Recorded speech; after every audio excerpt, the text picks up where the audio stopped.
Esta es la palabra de fe que predicamos, que si confesares con tu boca que Jesús es el Señor y creyeres en tu corazón que Dios le levantó de los muertos, serás salvo. La Iglesia Tabernáculo de la Fe presenta un mensaje de esperanza.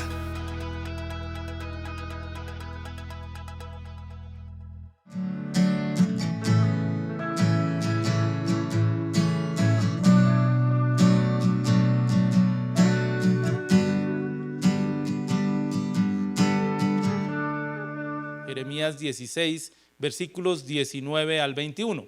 Oh Señor, fuerza mía y fortaleza mía, mi refugio en el tiempo de la aflicción.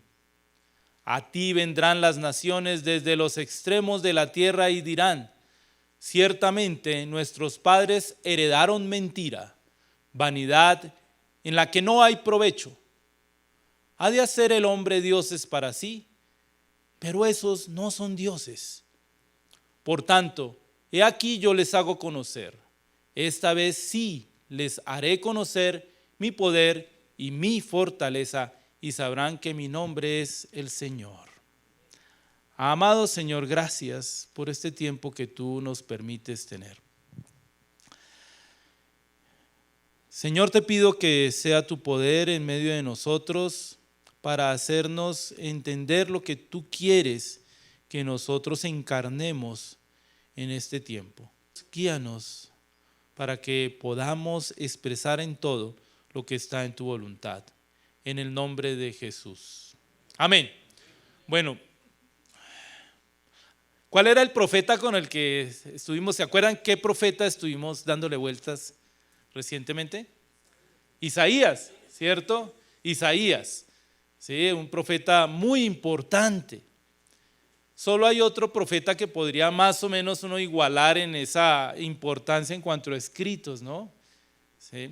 Bueno, tal vez hay otros dos, pero uno es Jeremías, tal vez el otro Ezequiel, ¿sí? Y Daniel. Por la longitud de los textos que ellos escribieron, se les llama a los profetas mayores. Bueno, pero pobre Jeremías. De verdad que a Jeremías le tocó muy duro. ¿Sí? ¿Saben lo que quiere decir el nombre de Jeremías? El nombre es Dios lo ha designado. ¿Sí? Entonces, ay, si yo no quisiera ser como el profeta Jeremías, porque él lo designaron, pero para cosas duras. Él le tocó ministrar durante 50 años, más o menos. Y el Señor lo escogió muy joven. De hecho, esa era una de las objeciones que el profeta tenía. Señor, soy muy joven. Algo como lo que dijo Moisés: no puedo hablar. ¿Sí? Pero él le dijo: no te preocupes, eso no es el problema. Y él empezó a ministrar en el reino de Josías, uno de los reyes más importantes que tuvo Israel, porque promovió un gran despertar espiritual. ¿Por qué? Porque había anunciado ya un juicio terrible. Yo creo que uno de los que se entendió a través de lo que decía el profeta Jeremías, que venía un juicio terrible para la nación de Judá. ¿Sí? Y Josías inició un gran avivamiento. Estuvo todos los años de su reinado, ¿sí? Muy juicioso, tratando de revivir el culto al Señor. Muere Josías y vienen sus hijos o sus familiares por diferentes circunstancias y en el devenir político que hacía que entre Egipto y Babilonia se trataran de apropiar de ese pedazo de tierra en donde estaba Judá. Y por eso estos reyes, muchos fueron apresados, deportados, y finalmente uno de los hijos de Josías, Sedequías, fue el último rey de la nación de Judá y fue deportado a Babilonia. Y adivinen a quién le tocó profetizar que todo eso iba a suceder. A Jeremías. Y Jeremías se lo tenía que decir a una nación que no quería oír eso. O a quién le gusta que le digan: mire, la nación va a ser destruida, la nación va a ir al destierro, ustedes van a ser esclavos, ustedes... No nos hables de eso, que nosotros estamos tratando de defender las murallas y tú nos dices eso. De hecho, dentro de algunos de los escritos, ustedes saben lo que es un ostraca. Un ostraca son unas tablillas de arcilla. Entonces, en eso ellos ponían sus mensajes que se los daban, por ejemplo, del ejército para mandar de un lugar a otro, mandaban las órdenes en eso, en ostraca, ¿sí? Y una de esas ostracas que se ha encontrado en Laquis, que fue un lugar que fue destruido por un rey asirio, pero en Laquis había el mensaje de ese profeta es pesimista, decía. Adivinen cuál era el profeta, o sea que él no tenía muy buen nombre, era ese profeta. Ni siquiera dicen Jeremías, sino ese profeta, así lo querrían. Bueno, entonces es uno que Dios ha inspirado, uno que Dios ha designado. Y así lo llamó el Señor a este Jeremías. En el capítulo 1, en los versículos 1 al 10, dice: la palabra de Jeremías, hijo de Hilquías, de los sacerdotes que estaban en Anatot, en la tierra de Benjamín. La palabra del Señor le vino en los días de Josías, hijo de Amón, rey de Judá, en el año 13 de su reinado. También le vino en los días de Joacim, hijo de Josías, rey de Judá, hasta el final del año 11 de Sedequías, hijo de Josías, rey de Judá, es decir, hasta la cautividad de Jerusalén en el mes quinto. Vino a mí palabra del Señor, dice Jeremías, diciendo: antes que yo te formara en el vientre te conocí, y antes que salieras de la matriz te consagré y te di por profeta a las naciones. Y aquí hago un paréntesis. Ninguno de nosotros es aquí un accidente. Dios nos escogió. ¿Cuándo? Desde antes de la fundación del mundo. Uno de los privilegios que yo tengo es que me llegan a veces mujeres embarazadas que les han dicho que tienen un problema en el corazón. Y yo aprovecho para afirmar, porque muchas de ellas les han dicho: uy, estás enferma del corazón, tienes que abortar. Entonces a una mujercita, me pasó eso el viernes, ¿sí? Y tuve el privilegio de ver a su pequeña hija. Recuerdo ahorita cómo era que se llamaba la niña. Lo olvidé. Lo cierto es que pudimos ver a la bebé y le dije: mira, no te preocupes. Además, tu hija está escogida desde antes de la fundación del mundo. Y Dios sabía que ibas a venir hoy acá. Y oré con la bendición arónica sobre la bebé. Esa mujer salió que saltaba de la dicha. Gloria al Señor. Pero eso es una verdad. Nosotros fuimos escogidos y consagrados desde antes de nacer. Antes de que tus padres te tuvieran en sus manos, ya Dios te había consagrado. Y yo dije: oh Señor Dios, he aquí que no sé hablar porque soy un muchacho. Pero el Señor me dijo: no digas soy un muchacho, porque a todos a quienes yo te envíe tú irás, y todo lo que te mande dirás. No tengas temor de ellos. Ojo, no tengas temor de ellos, porque yo estaré contigo para librarte, dice el Señor. Entonces el Señor extendió su mano y tocó mi boca. ¿Recuerdan que a Isaías también le tocó la boca? Y me dijo el Señor: he aquí pongo mis palabras en tu boca. Mira, en este día te he constituido sobre naciones y sobre reinos, para arrancar y desmenuzar, para arruinar y destruir, para edificar y plantar. Cada uno de ustedes piénselo y dígalo, o dígaselo uno al otro: tú has sido constituido sobre naciones y sobre reinos, para arrancar y desmenuzar, para arruinar y destruir, para edificar y plantar. ¡Wow! ¡Qué grande llamado que hizo el Señor a Jeremías y a nosotros! Nos hace, ¿cierto? Bueno, hasta ahora parece muy inspirador. Qué pena desinflarlos. ¿Saben ustedes qué es lo que se llama la tasa de alejamiento? Tasa de alejamiento. No busques esas estadísticas en el DANE o en algunas, no, ahí no lo vas a encontrar. La tasa de alejamiento tiene que ver con la iglesia cristiana. Ahora, hay muchas iglesias que hacen eventos evangelísticos, jornadas, y reúnen millones y consignan decisiones para Cristo en esas jornadas. Una iglesia, por ejemplo, sostuvo en una campaña que logró 294,000 decisiones por Cristo y todos aplaudieron. El problema fue cuando vieron cuántos al año estaban en la congregación. 14,000. de 294,000 decisiones. Entonces uno se pregunta, para los que saben sumar, restar, multiplicar y dividir, ¿qué pasó con los otros 280,000?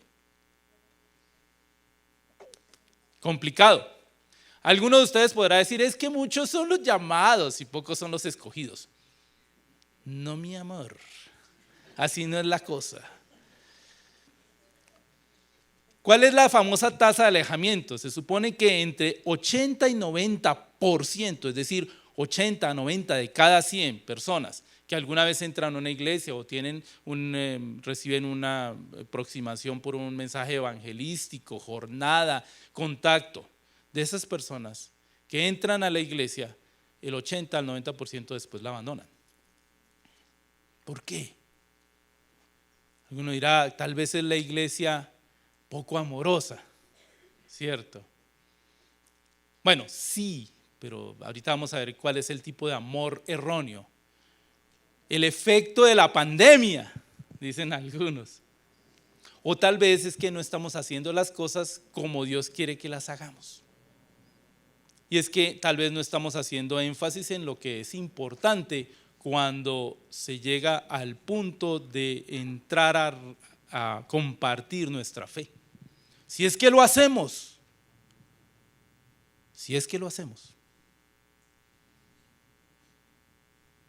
No te voy a decir ahorita que alce la mano los que han hablado, esta vez ha compartido a alguien del evangelio. No, no se trata de eso. Esto es para cada uno de nosotros, ¿sí? Y yo el primero. Vamos a ver en la lectura del profeta Jeremías, recuerden, estamos en el capítulo 16 originalmente, hemos dado un poquito de vueltas, pero en el versículo 19 dice: oh Señor, fuerza mía y fortaleza mía, mi refugio en el tiempo de la aflicción. A ti vendrán las naciones desde los extremos de la tierra y dirán: ciertamente nuestros padres heredaron mentira, vanidad en la que no hay provecho. Lo primero es que necesitamos reconocer que nos hemos equivocado y todos deberíamos entender que estamos errados y que necesitamos hacer un cambio radical en nuestras vidas. Luego ese enfoque, decirle a la presencia: ¿sabes que Cristo murió por ti en la cruz? Así, wow, directo, evangelismo explosivo, todo eso. Pero realmente una persona que recibe un mensaje como ese, ¿por qué tenía que morir por mí? Si yo soy un tipo bien, estoy bien aquí, yo no hago cosas malas, ¿sí? Entonces yo creo que ese mensaje, lejos de ser algo que toque a la persona, es un mensaje que le va a ofender, porque de alguna manera tú le estás diciendo que él está equivocado sin decirle ¿qué es lo que está pasando? Muy bien, pero aquí dice en esta lectura que en los momentos de aflicción, ¿sí? El tiempo de aflicción. Y yo creo que nosotros estamos viviendo uno de esos tiempos de aflicción bien especial. Quiero hacer un listado que se lo mandé a los del grupo de oración que tenemos los viernes a las 5:30 de la mañana. Los invito a que madruguen, que Luis Guillermo estaba ahí, recién salido de su cateterismo, 5:30 de la mañana, ahí reunido, y nos canta. ¿Sí? Tiempos de aflicción, un tiempo de aflicción en el cual se promueve el aborto, un tiempo en que se está legislando, porque ustedes no han visto lo que se está legislando para normalizar el consumo de la marihuana, y se nos dice que es totalmente inofensiva. Como cardiólogo les puedo decir que hay mayor tasa de infartos por la marihuana. O sea, el que consume marihuana le da más infartos. Y parece que es más peligrosa que el cigarrillo. Y estamos promoviendo eso, diciendo que esto no tiene ningún problema. Ya hay un statement ya de las sociedades de cardiología de los Estados Unidos: ojo con la marihuana. O sea, es para los que piensan que es nada. Se apoya la diversidad de género y se piensa que es lo correcto. Nuevamente, soy cardiólogo. Acaba de aparecer un estudio que fue publicado en la revista Circulation, un estudio grande, en que se hizo seguimiento a personas, a mujeres, con tendencia heterosexual y las que son homosexuales, es decir, lesbianas. Y qué curioso, ¿saben qué mostró? Que tienen más riesgo de eventos cardiovasculares. ¿Por qué? Ellos hacen un montón de suposiciones, porque hasta ahora se ha dicho que los hombres homosexuales tienen más riesgo de mortalidad, y es cierto, la sobrevida del hombre homosexual es menor, porque hay muchas enfermedades que son producto de su... Pero entonces decían, no, las mujeres no, porque es que las mujeres no tienen esas cosas, ¿no? Porque VIH, no tienen enfermedad inmune asociada al VIH, no tienen todas esas cositas que le dan a los hombres homosexuales por su tipo de actividad. Pero qué curioso, aquí tenemos un estudio que ya nos dice que tienen mayor mortalidad cardiovascular. Vaya uno a saber por qué, pero ahí están los hechos. Ahora, estamos ante una nación que promueve un desbarajuste de la prestación en salud con argumentos dudosos. Yo no digo que la salud no tiene que reglamentarse y cambiar un poquito, sí hay que cambiar muchas cosas, pero no hay que desbarajustarla, no hay que ponerla de cabeza, porque ponerla de cabeza puede producir muertes. Por otro lado, se ofrece a los delincuentes que no muestran el menor asomo de arrepentimiento, porque no lo muestran. No hay ninguno que esté diciendo, oiga, sí, yo. Se les ofrece paz total. ¿Qué más parece rendición total de la institucionalidad? No digo que sea malo tener enfoques de paz, pero un enfoque de paz en el cual una persona no tiene, no se le dice, hombre, ¿piensas de verdad que necesitas cambiar? Pero no, siguen haciendo lo mismo y no quieren dar muestras de que quieren cambiar. Se le ofrece a alguien que se lucra en narcotráfico y que gana millones, deja todo eso y tranquilo. Bueno, se busca despenalizar conductas que destruyen la familia, como el incesto. Y no es que yo diga que es que se produce algo muy dañino, sí, producen cosas dañinas, pero hay cosas, cuando tú atacas la familia, la estructura familiar, es imposible que la sociedad no se afecte.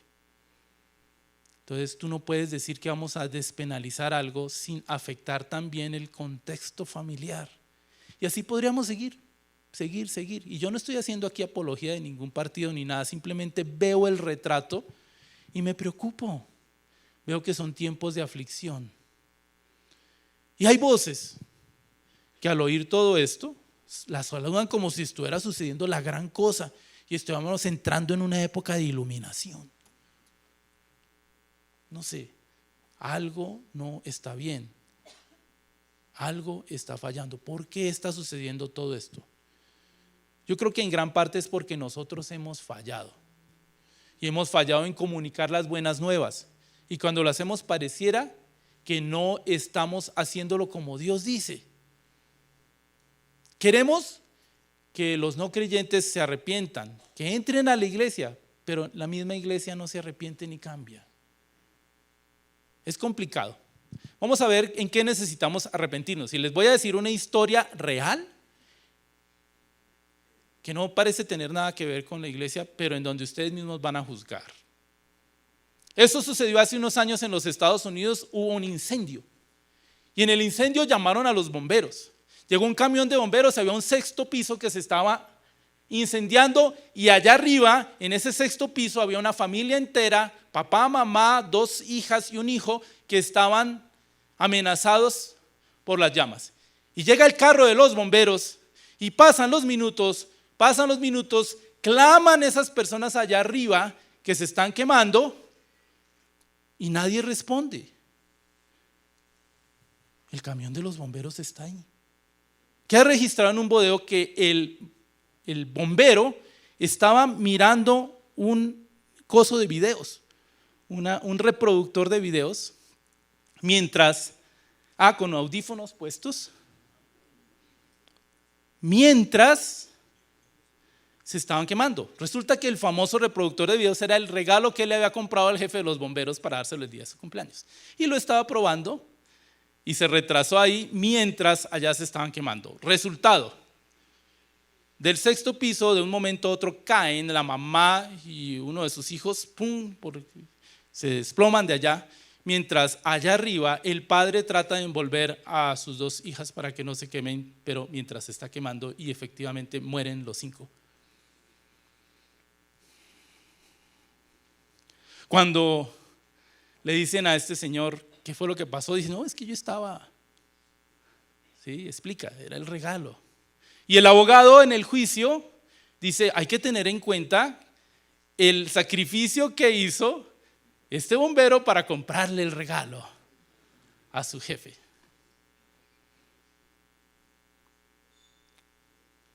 Hagamos un juicio, no estamos llamados a juzgar, juguemos a juzgar. ¿Cómo lo juzgarías? ¿Qué le darías? Lo suspendieron, con deshonor, lo sacaron del servicio, pero ¿qué haríamos con él? O sea, con la rabia que le da uno teniendo sus hijitos y sabiendo de eso. ¿Le darías 2 años de cárcel? 10 años. Cadena perpetua. Pena de muerte. ¿Qué se te enciende en el corazón cuando eso sucede? No lo olvides, porque esa historia es la que nosotros repetimos, porque somos iguales cuando vemos a miles que están yendo a la muerte segura. Lo único que enfrentan es ir, ¿a dónde? No, digámoslo duro, porque al fuego eterno. Y no corremos, no hacemos nada. ¿Qué pena te darías? Pues date la misma que en tu corazón estabas pensando darle al jefe de los bomberos. Terrible, ¿no? Duro. Y eso es una historia real. Nosotros también somos una historia real. Nosotros seríamos como el que está mirando. Él estaba mirando el reproductor, estaba feliz, pero nosotros también estamos felices. Y no digo que esté mal hacerlo. No estaba mal que le hubiera comprado el reproductor y que se gozara, pero ese no era el momento. ¿Cierto? Pero a veces nosotros también estamos, es natural que fluyamos en adoración al Señor y hay que hacerlo. No digo que esté mal, sino que, como dijo el Señor, esto es necesario que hagan sin dejar de hacer lo otro. Bueno, ¿estamos de acuerdo en que el fuego eterno espera a los que no han sido revestidos de Cristo? ¿Sí o no? Bueno, alguno de pronto no está de acuerdo. El que no está de acuerdo, pues que revise su teología a la luz de la palabra. Porque aquí dice que lo que les espera es eso. El mismo Señor Jesucristo lo dijo. ¿Sí? Y si no es así, entonces revisamos la teología, pero ese es otro problema del que hablaremos un poquito más adelante, que necesitamos revisar nuestra teología. Porque ¿es verdaderamente Dios tu Dios de fuerza y fortaleza, tu lugar de refugio? Porque así si fuera lo verías distinto. Por eso es que estamos ahorita trabajando lo de los atributos de Dios, ¿cierto? Que estamos reconociendo que Él es santo, sí, ahí vamos yendo, vamos poco a poco en ese estudio, pero es importante que nosotros reconozcamos quién es Dios. Y ya hemos dado vueltas hasta la saciedad en que Dios es santo, es muy santo, y nosotros no podemos menospreciar la santidad de Dios. Pero aquí nos dice en este versículo que Él es fuerza y fortaleza y lugar de refugio, ¿cierto? Algunos hasta lo repetían porque de pronto se saben el versículo de memoria. Esas palabras para fortaleza es que es fuente de poder, quiere decir, es fuente de poder y es una cosa activa, es un poder activo que se mueve. Pero también es fuerza, que quiere decir muro de defensa, es decir, se mueve activamente con poder, pero también es una muralla inexpugnable que es imposible de vencer. Ese es el Dios en el que nosotros confiamos. Y no solo eso, sino que es el refugio, es nuestro refugio. Allá podemos acogernos en los tiempos malos. Y sí, hemos reconocido que son tiempos malos. Y ante esa forma de decir del profeta, a continuación dice, ciertamente nuestros padres heredaron mentira, vanidad en la que no hay provecho. Tal vez el concepto que nosotros tenemos de Dios y el mensaje del evangelio que recibimos era solo verdad a medias, irrelevante, sin provecho. ¿Por qué? Porque hemos dicho, ven a Cristo y olvídate de tus penas. Si vienes tú a la iglesia, se van a acabar tus problemas, tus dificultades. Pares de sufrir. Sí, pareciera que es todo lo contrario, ¿cierto? Porque ¿cuántos de ustedes han experimentado que están en los caminos del Señor y como que le pasan cosas y le suceden y, ay Dios mío, no que paraba de sufrir? Sí, no. Pero el Señor dice, yo estoy contigo, no importa, esa es la importancia, no que dejemos de sufrir, sino que el Señor va a caminar con nosotros en medio de la aflicción. Y eso debe saberlo toda persona que viene a los caminos del Señor. O sea, venderles que van a parar de sufrir, papá, Dios mío, no lo hagas. Porque apenas enfrente de la primera dificultad, no que no iba a tener problemas y son los primeros que salen de la iglesia. ¿Sí? Cuando el apóstol Pablo, entonces Saulo, recibió el llamado, hubo un hombre en Damasco llamado Ananías que se le dijo, ve y dile a Pablo que yo lo he escogido. Pero además, ¿saben qué más le dijo? Ve y dile que yo te lo he escogido y además es necesario que le digas cuánto has de ¿qué? De padecer. Segunda de Corintios 11 del 23 al 27. Dice esto el apóstol Pablo. Segunda de Corintios 11, 23 al 27. Son ministros de Cristo y se está quejando de los falsos maestros que habían ido a Corinto. Hablo como delirando, yo más, dice él, en trabajos arduos, más, en cárceles, más, en azotes sin medida, en peligros de muerte muchas veces. 5 veces he recibido de los judíos 40 azotes menos 1. 3 veces he sido flagelado con varas, 1 vez he sido apedreado, 3 veces he padecido naufragio, 1 noche y 1 día he estado en lo profundo del mar. Muchas veces he estado en viajes a pie, en peligros de ríos, en peligros de asaltantes, en peligros de los de mi nación, en peligros de los gentiles, en peligro en la ciudad, en peligros en el desierto, en peligros en el mar, en peligros entre falsos hermanos, en trabajo arduo y fatiga, con muchos desvelos, en hambre y sed, en muchos ayunos, en frío y en desnudez. Yo le digo, no salga de eso, mano. ¿Qué le pasa? Allá yo veo un misionero que se me está riendo al fondo. Porque él sabe que es verdad, que esto no es fácil. Entonces nosotros no podemos vender un evangelio de rosas y de fragancias dulces, porque eso no es verdad, ¿cierto? Entonces, ¿por qué no volvemos un poquito sobre los pasos de nuestro Maestro, el Señor Jesucristo, para que veamos cuál es la estrategia mejor y cómo podemos nosotros empezar? Y esto es como un adelantico de lo que vamos a ver el próximo sábado. Pero por favor no vayan a faltar. Ya me dijo cómo era. Lo que quiero es como echarles sal en la lengua, ¿no? Como cuando uno tiene sed, para que queden motivados y vengan más, ¿cierto? Marcos capítulo 10, lo que leyó Luis Guillermo, 17 al 22. Cuando salía para continuar su camino, se refiere al Señor Jesucristo, y eso quiere decir que él iba marchando, ¿cierto? ¿Sí? O sea que nosotros debemos estar prestos para que cuando estemos caminando, cuando estemos yendo, ser como intencionales en pensar, oiga, hay alguien que tal vez ese que está allá es una persona a la que yo puedo hablarle. Un hombre vino corriendo, se puso de rodillas delante de él y le preguntó, maestro, bueno, ¿qué haré para obtener la vida eterna? Ojo, mire, Jesús no se la adoró. Él le hubiera dicho, no, pues para la vida eterna, bien, y únete a nosotros, nuestro grupo chévere, aquí vamos a aprender, te voy a enseñar la palabra. No, ninguno es bueno, sino solo uno, Dios. ¿Tú conoces los mandamientos? No cometas homicidio, no cometas adulterio, no robes, no des falso testimonio, no defraudes, honra a tu padre y a tu madre. Pero él le dijo, maestro, todo esto he guardado desde mi juventud. Entonces al mirarlo Jesús le amó, ojo, le amó y le dijo, una cosa te falta, anda, vende todo lo que tienes y dalo a los pobres y tendrás tesoros en el cielo, y ven y sígueme. Pero él, abatido, triste por esta palabra, se fue porque tenía muchas posesiones. Él fue enfrentado a la verdad y él tenía que tomar una decisión. Primero que todo, vamos a ver, le dice maestro bueno, ¿sí? Esta palabra maestro bueno cuando se refiere a las personas, quiere decir alguien honesto, virtuoso, íntegro, alguien que es intrínsecamente bueno, ¿cierto? Entonces lo que le está diciendo que él es eso, le está diciendo a Jesús. Pero entonces Jesús lo corrige, ojo, solo Dios es bueno. Jesucristo está diciendo que Él no es Dios. No, Él lo que está diciendo es, ¿me estás llamando Dios? Porque solo Dios es bueno.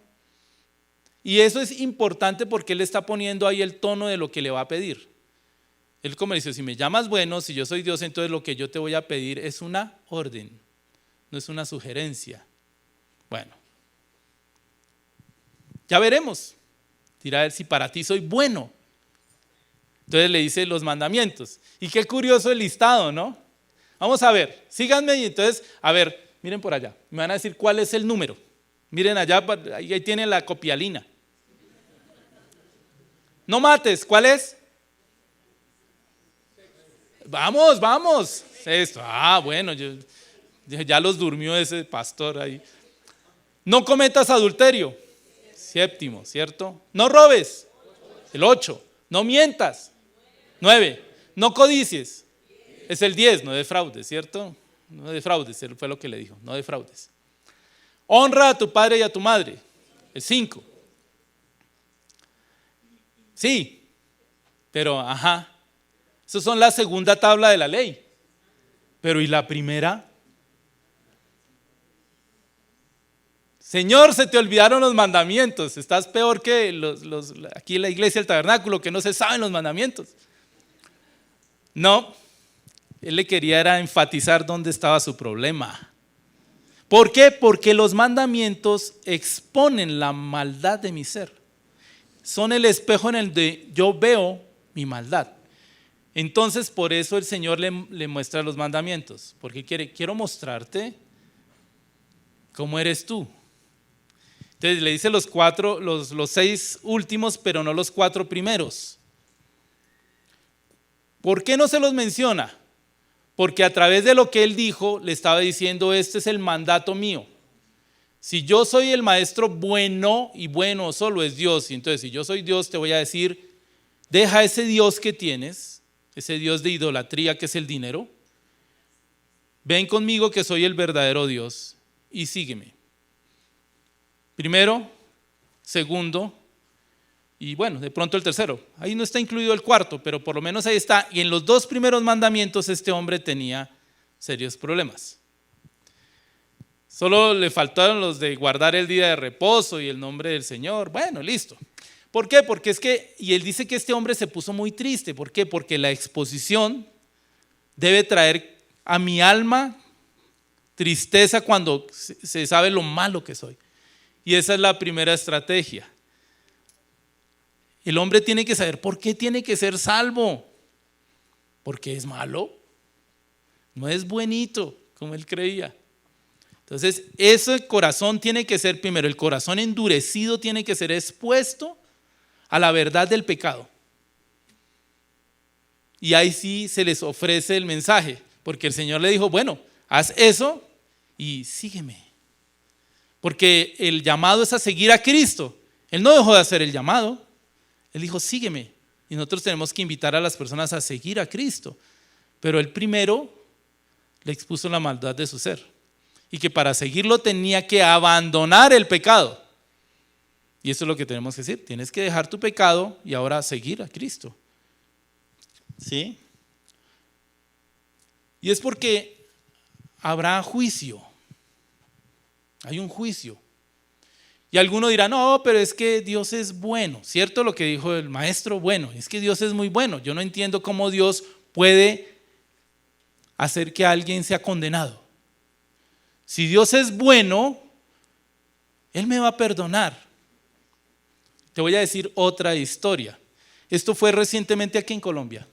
Un juez en la costa se supo que durante el tiempo que ejerció como juez, ayudó a salir de situaciones legales a muchos narcotraficantes de Maicao y de todos estos. No sé si oyeron esa historia. Y por eso está ahorita investigado, ¿sí? Incluyendo a una importante política que tiene nombre de felina. ¿Sí? Que le ayudó también a ella. Entonces, ¿ustedes dirían que ese juez fue un buen juez? No, un mal juez. Entonces tú no le puedes pedir a Dios que siendo bueno emita juicios injustos si tú eres malo. Entonces lo que nos espera si somos malos es que ser condenados. Y eso lo tiene que saber la gente, que un Dios bueno emite un juicio justo. Y si el juicio es de condenación, pues ese es el juicio de un juez bueno. Todo eso lo tienen que saber las personas cuando les hablamos, ¿cierto? Muy bien. Ahora, ¿cuál es la imagen que tenemos de Dios?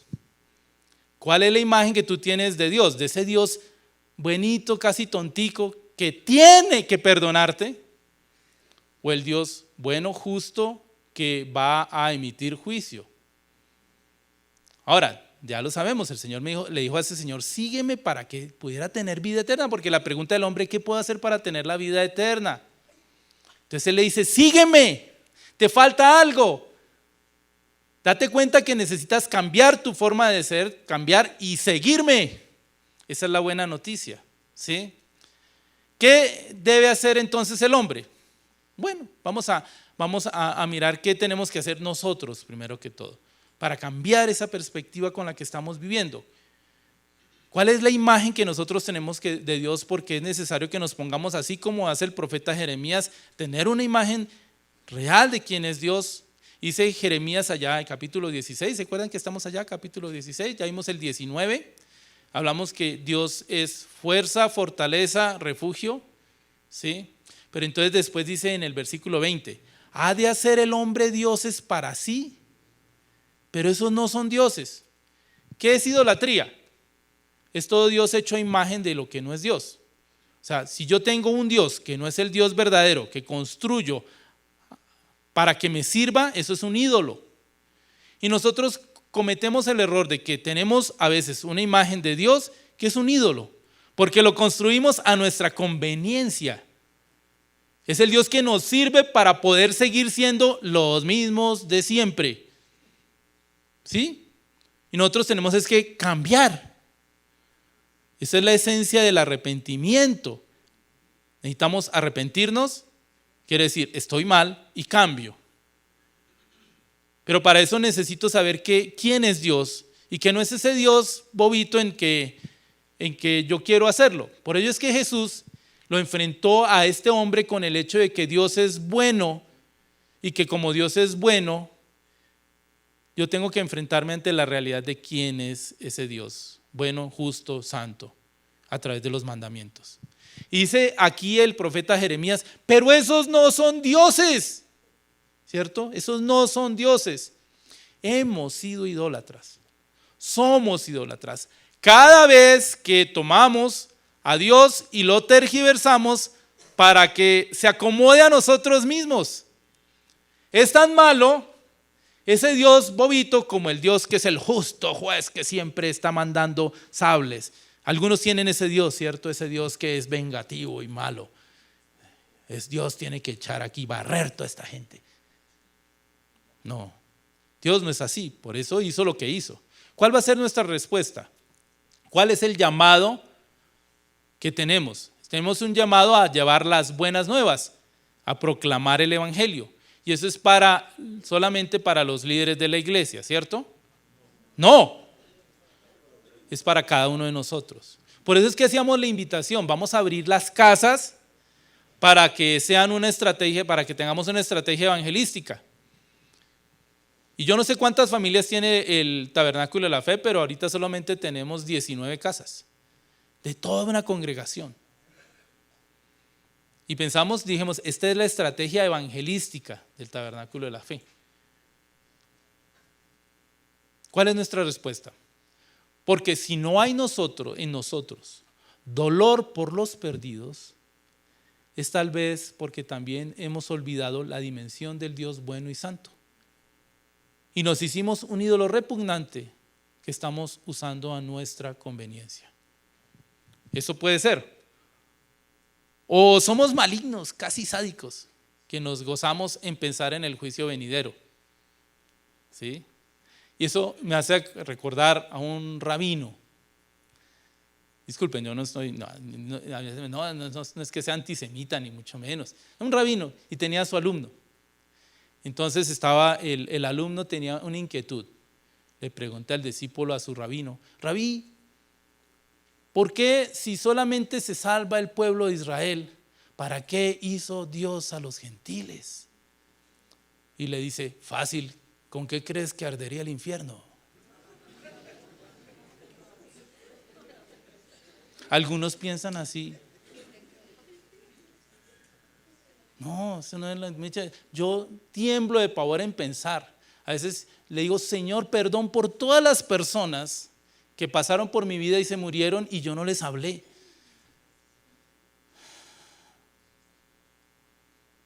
Porque tal vez, si nadie más lo hizo, están ahorita en el castigo eterno y yo no les hablé. Terrible. ¿Somos mejores que el bombero? Bueno. ¿O somos indolentes? ¿Qué es peor, ser sádico o indolente? Yo creo que indolente. Sí. Se están quemando allá. Y él mirando el video, indolente. Y nosotros, indolentes. La pasamos bien acá, ¿cierto? Ahorita salimos, bueno, hoy no, porque hoy les daba mucha leña, discúlpenme. Dijo: hoy sí se le fue la mano, pastor. Pero a veces salimos y decimos: uy, qué bien, hoy el mensaje fue muy motivador, wow, gracias, sí. Y salimos allá: hoy salí fortalecido. Indolentes.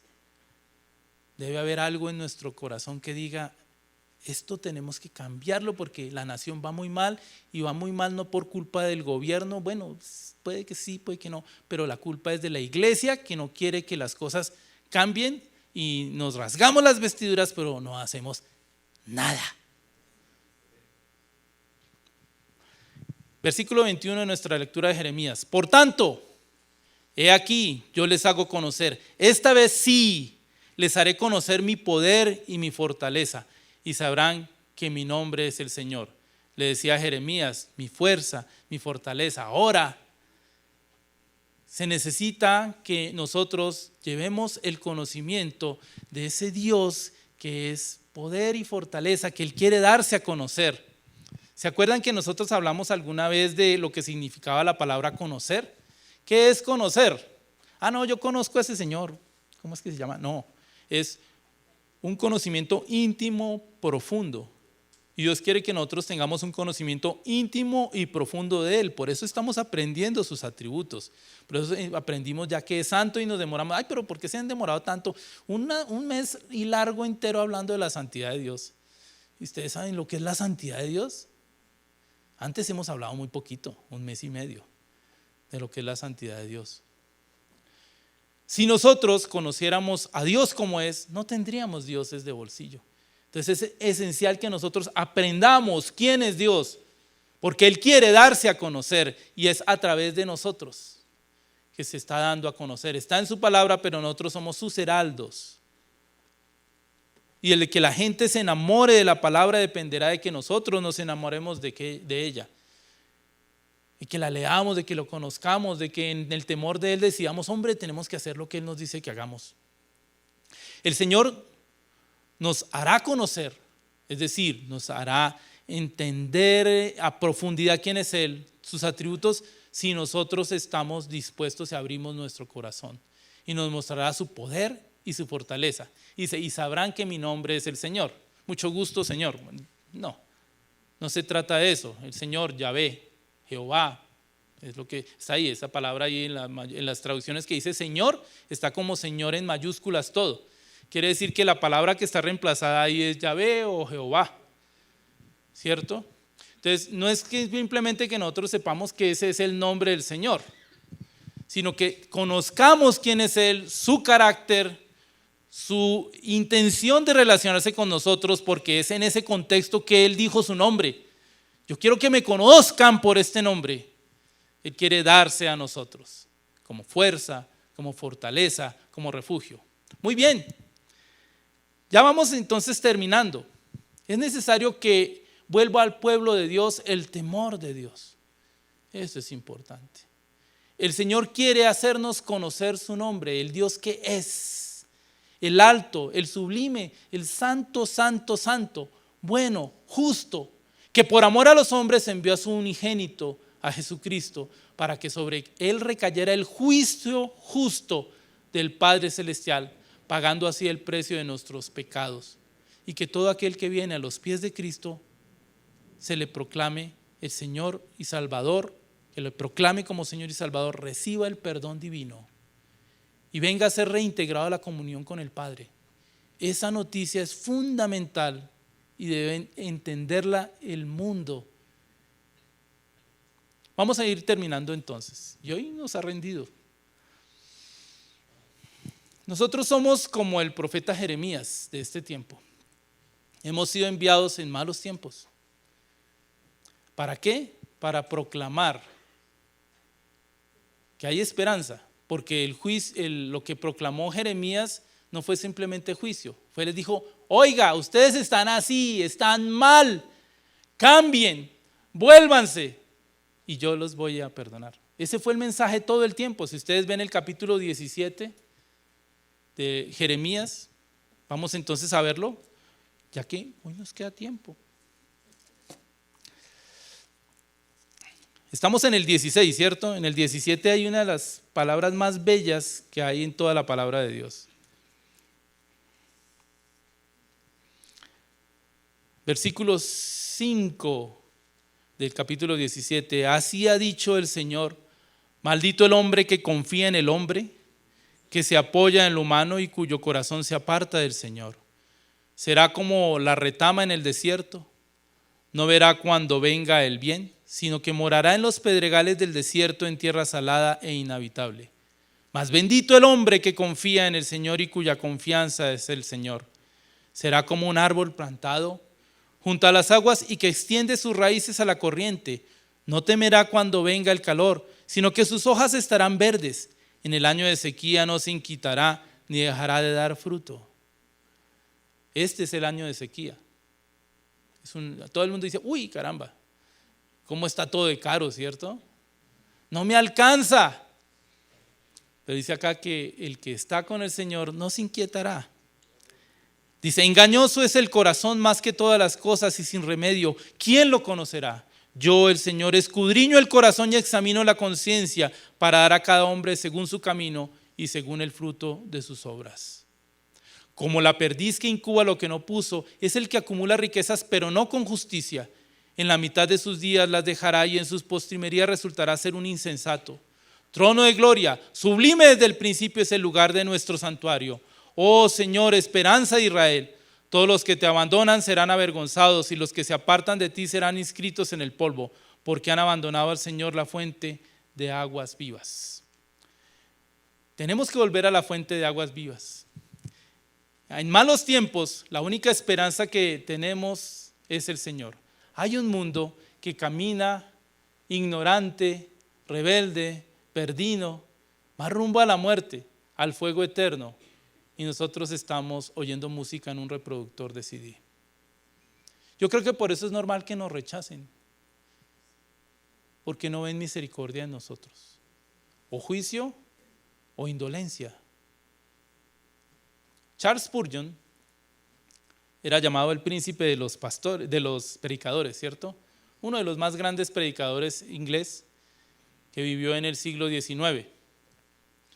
Él una vez hizo un mensaje sobre la sal de la tierra y dijo esta frase que es muy diciente: ustedes no son el caramelo de la tierra, ustedes son la sal de la tierra, algo que el mundo querrá escupir en vez de tragar. Y es verdad, no estamos para endulzar a la gente, estamos para llamarlos al arrepentimiento y la herramienta son los mandamientos del Señor. Entonces, ¿qué vamos a hacer? ¿Vamos a mostrar compasión? Yo digo que sí, que lo vamos a hacer, porque uno de los nombres que se le ha dado al evangelismo es amor en acción. Y nosotros necesitamos expresar el amor en acción a través de la proclamación del Evangelio.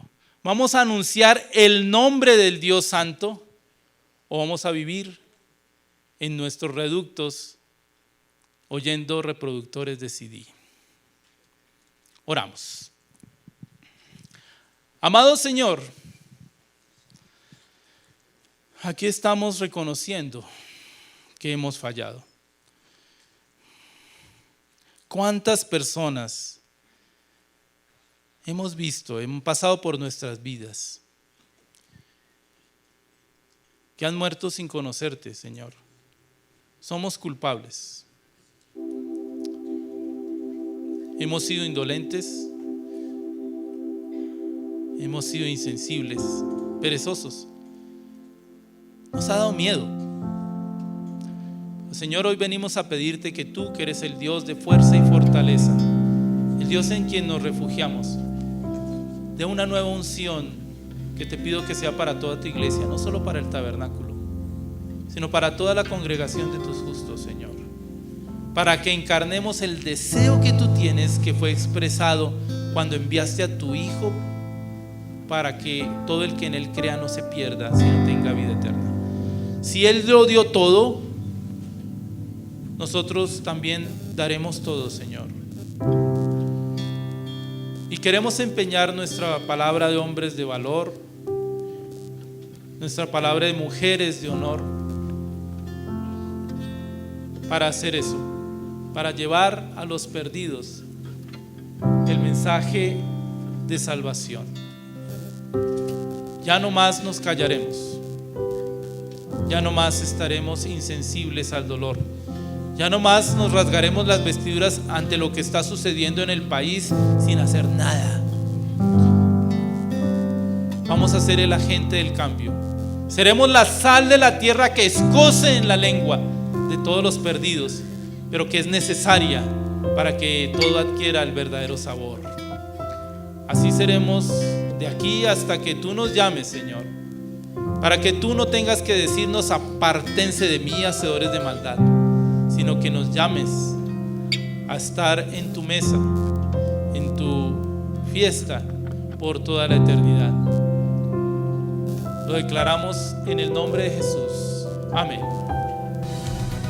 El Tabernáculo de la Fe presentó un mensaje de esperanza.